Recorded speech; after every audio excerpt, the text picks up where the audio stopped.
Le film, s'il a une ampleur, s'il a été vu, s'il continue à tourner, à se voir, c'est qu'il y a une vraie problématique, une vraie demande. Alors, ça vient, cette question, elle s'adresse à vous, à moi, mais à vous aussi.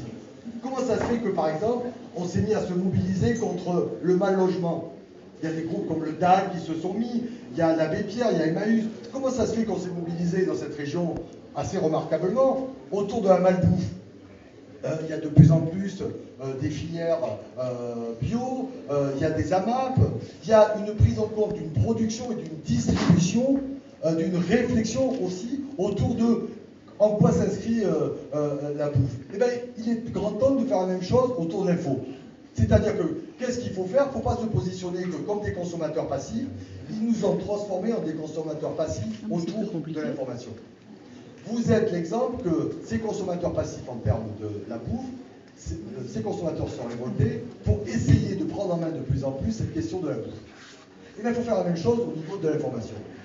Des associations comme Incrimed, ce site internet, il faut y adhérer, il faut multiplier. Pourquoi pas faire des associations qui se posent comme des interrogateurs de l'information, l'information régionale, l'information nationale. Ça, c'est le premier point. Deuxième point, il faut que les partis politiques pour lesquels on vote ou les syndicats pour lesquels on adhère rentrent dans leur combat la question de l'information. L'information doit devenir une nouvelle question. Je vous rappelle, entre parenthèses, que cette question de l'information a été quelque chose de fondamental pour les résistants en 1944. Les résistants en 1944 ont planché sur l'information au regard de ce qui s'était passé depuis la Première Guerre mondiale et avec la Seconde Guerre mondiale. L'information, relisez Balzac, Maupassant, etc., Zola, l'information était décriée.